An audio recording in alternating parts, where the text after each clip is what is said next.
Today we got to talk about the clash at the LA Coliseum. Let's get into it. Deep breath, bud. Deep breath. I just took one. Pace cars up. Do what you can. Green flag.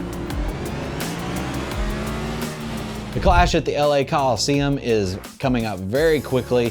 When this race was first announced, everyone was kind of left up to their own imagination of what this race would look like. You know, how are they going to build a racetrack in the middle of the LA Coliseum? You know, how are ticket sales going to be? How, you know, was this going to be a good move at all? Why weren't we just going to, you know, an established short track? You know, there's just a lot of questions.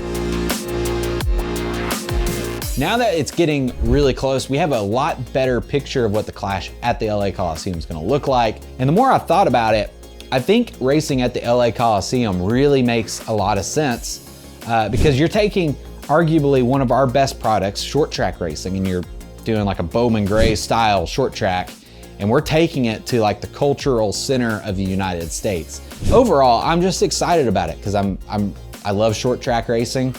I love NASCAR.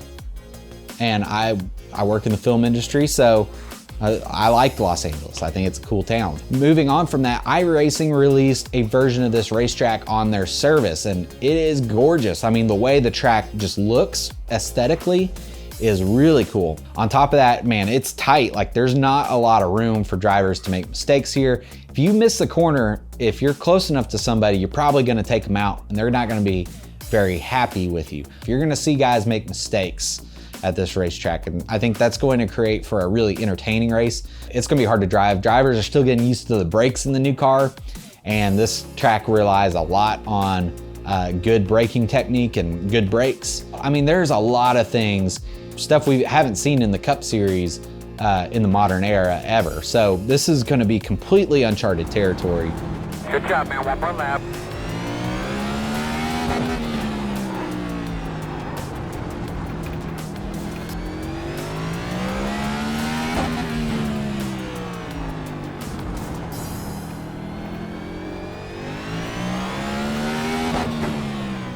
One question mark I do have with the iRacing version versus the real life version, there's like these rumble strips like right in the middle of the corners. I'm kind of curious in real life if it might upset the car to hit those more than it did in the sim. I felt like I could get a better arc through the corner and it didn't upset the car too much for me. So I was able to basically hit those like every lap without an issue. So I think on iRacing, short tracks are probably the thing that they do best. I think they probably you know, are able to model those more accurately than they are like some of the bigger tracks, just because there's more variables the bigger the racetrack gets, right? So like the higher the speeds are, the more aerodynamics matter and different things like that. And short tracks, you know, especially a really small short track like this, there's just less things that they have to worry about when accurately modeling what the racing is going to be like. So there's undoubtedly going to be something that's a little bit different than in the sim, but I think it's close enough for us to get an idea.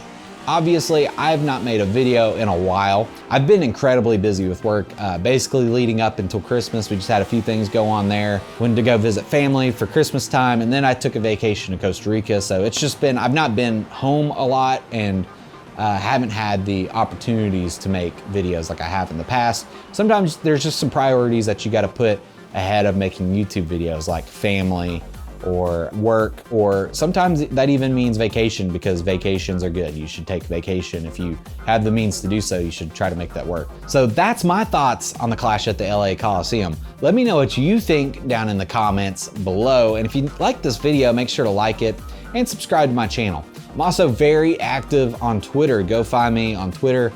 We can have a little bit of a discussion over there if you want to do that also. That's always a good time. But until next time, my name's Tyler. This is Tight and Loose Off, and I'll see you in the next video.